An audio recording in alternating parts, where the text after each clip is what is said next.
زه تاسو ته کله یو قصه کوم. د صحابه عصر دی، د صحابه دوران دی.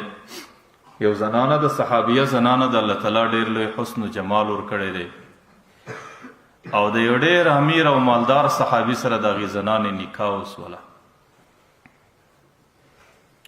نو د زنانې او د خاوند په مابین کې زندگی په کور کې راحت دی، په رزق کې پراخي ده، د حسن و جمال هم کمی نه دی. نو خاوند زنانه ته ډیر د محبت په نظر ګوري، او زنانه خاوند ته ډیر د محبت په نظر ګوري، او د دې زندگی په دې خپل کور کې ډیره د اطاعت او د خوشحالۍ په شکل تیریږي. یو ورځ خاوند په شپه کې یو شپه بیده دی، چې کله خاوند راپورته سو نو تږی دی. نو هغه زنانې ته وایي چې ماته یو ګیلاس اوبه راکړه. زنانه ډیره اطاعت ګزاره زنانه د هغې راوغورځېدله، د اوبو ګیلاس یې راواخیست. چې کله یې اوبه د منګي سه ډکوي، د لوښي سه ډکوي، چې خاوند ته یې نسي، د خوب دوران دی، د خاوند برته سترګې سره ورغلي دي. نو هغه زنانه دا خاوند ته یو قسم تکلیف بولي چې زه خاوند سره وشورو. هغه زنانه دغسې د اطاعت په شکل ولاړه د هغه ګیلاس یې په انتظار نیولی دی. په دې خاطر چې په خپل طبیعت باندې د خاوند سترګې رارونې سوې، زه به اوبه ورته ونیسم. زمانه تیره سوه، نیمه ګینټه تیره سوه، 20 منټه تیر سو، هر څه چې تیر سو، خو هغه زنانه بس دا د ځان خوش قسمتي بولي، او د دې خپل خاوند سره دومره محبت او وسیله ده چې د هغې راکښېنول د دې برداشت نه دي. بس ورته ګوري چې کله څه زمانه بعد د خاوند سترګې رارونې سوې، نو خاوند ته دا اندازه سو چې زما خو ډېر عمر تیر سوی.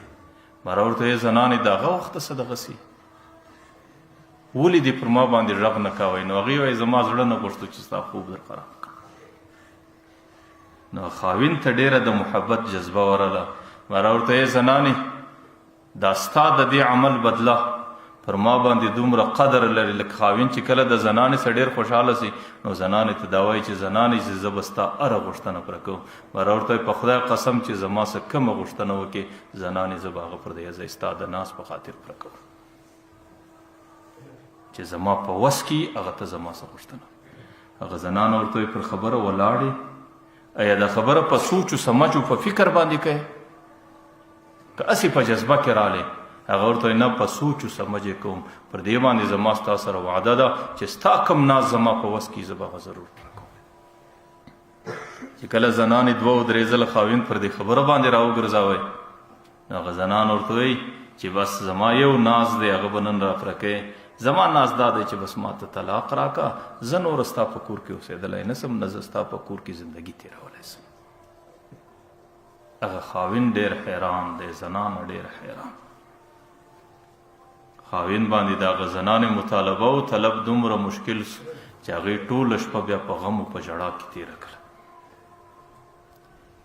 چې کله سهار سو، نو زنانه ورته وایي چې زما سره دې وعده ده، زما ستاسو دا مطالبه ده، زما یو ناز دی، بس ما ته طلاق راکړه، ته د ځان دپاره د بلې زنانې سره نکاح وکړه، زه به ولاړ سم د بل خاوند سره نکاح کوم. نو په دې خاطر زما سره دې وعده ده، پر خپله وعده، او دا دې م راته ویلي چې کوم عمل زما په وس کې، نو زما دغه طلاق ستا په وس قدرت کې سته. هغه خاوند بیا هغه زنانې ته وایي زنانې زما د کوم عمله څه تا ته دومره مشکل دی؟ ایا زما په کور کې پر تا تکلیف راغلی دی؟ ایا زما د کمې خبرې څه ته دومره په غم کې؟ کم سے کم دا خبره خو راښکاره کړه چې په کم خاطر باندې زما په کور کې دومره تنګ دی. هغه زنانه نور څه نه ورته وایي، بس زما سره دې وعده ده، که زما پر وعده باندې ټینګ ولاړې، نو بس ما ته طلاق په سلاسن باندې پر دې ځای راکړه چې زما او ستا په مابین کې بلکل جدایي راسي. بس زه نور زړه مې نه غواړي چې ستا په کور کې اوسېږم. چونکې خاوند ته ډېر لوی مشکل دی. نو د صحابو دوران دی، او صحابو کې ډېر ښه مزاج او عادت و چې کله به نوې خبره راله، نو دستي به یې د پیغمبر علیه السلام در غوږه پورې رسوله. نو خاوند ورته وایي زنانې درځه پیغمبر علیه السلام له ورسو، د خپلې شپې قصه به ورته وکړو، ستا مطالبه به ورته وکړو، زما خبره به ورته وکړو چې پیغمبر علیه السلام کومه مشوره راکړه، بس پر هغه به عمل سره وکړو. زنانو ورته وایي ډېره ښه خبره ده. چې کله سره روان دي په لاره کې درې ځایه پورې ځي، نو خاوند ډېر پریشانه دی او بدخوابه دی او په ډېر سوچ و فکر کې دی. چې کله درې ځایه پورې رسېږي، نو د خاوند پښه په یو بوټي کې بنده سوه یا په یو څه کې بنده سوه، هغه خاوند ګزار سو په لاره کې. چې کله ګزار سو، د هغې در بدن یو څه وینه راووتله. هغه زنانې خپل د سر پړونه یې ژر ورته څیرې کړي، هغه پښه و بدن یې ور وتړل. ماره ورته وایي سړی بس زما ستا سره زه د خپلې خبرې سفر ته واپس یم، درځم او تا خپل کور ته ځو، زه ستا سره نن سبا بیا طلاق نه غواړم، زه در مرګه پورې ستا سره یو ځای زندګي تېروم. خاوند د زنانې سره ورته روان شو. خاوند په لاره کې ډېر په حیرت کې دی چې پیښه څه وسوه چې صرف زما پښه وخوږ شوه، زما د بدنه څه وینه راووتله او زنانه د هغې مطالبې څه دستي دستبرداره شوه چې د کومې مطالبې طلب دی زما څه په ډېر شد و مد باندې کوئ او په ډېره کلکه باندې زما څه غوښتنه کوي. نو آخر زنانې ته ډېرې زارۍ کوي چې زنانې د دې سر و راز راته ووایه. نو زنان ورته وایي چې څو ورځې مخکې ما او تا د پیغمبر علیه السلام مجلس له ورغلي وو. د پیغمبر علیه الصلاة والسلام یو حدیث مبارک ویلی و اور اذا احب الله عبدا صب علیه البلا، چې کله الله تعالی د یو بنده سره محبت کوي پر هغې تکلیفونه رااستوي. نو بیماریم د هغې په نصیبي، مسکنت هم د هغې په نصیبي، درپدریم د هغې په نصیبي او ستړیا د ژوند هم د هغې په نصیبي. دا د الله تعالی د محبت علامه ده. زه چې د کومه وخته ستا کور ته راغلی، ما ستا په کور کې نه یوه ذره تکلیف لیدلی دی، نه مې پر تا باندې یوه ذره بوج لیدلی دی، نه مې پر تا باندې یوه ذره پریشاني لیدلې ده. نو زما عقیده د دې دا سوله چې شاید زما پر خاوند چې تکلیف نه راځي نو د الله تعالی د دې خاوند زما د دې خاوند سره محبت نسته.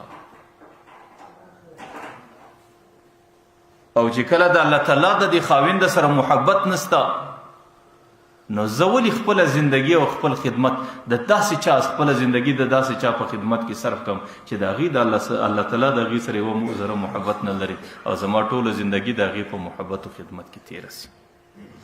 نو زه به د یو داسې خاوند سره نکاح وکړم چې پر هغې باندې مشکلات راځي، پریشانۍ راځي، مسکنتونه راځي، د هغې سره به د الله تعالی محبت وي. نو زما زندگی به د داسې چا په خدمت کې تېره سي چې د هغې باندې د الله تعالی محبت راسي.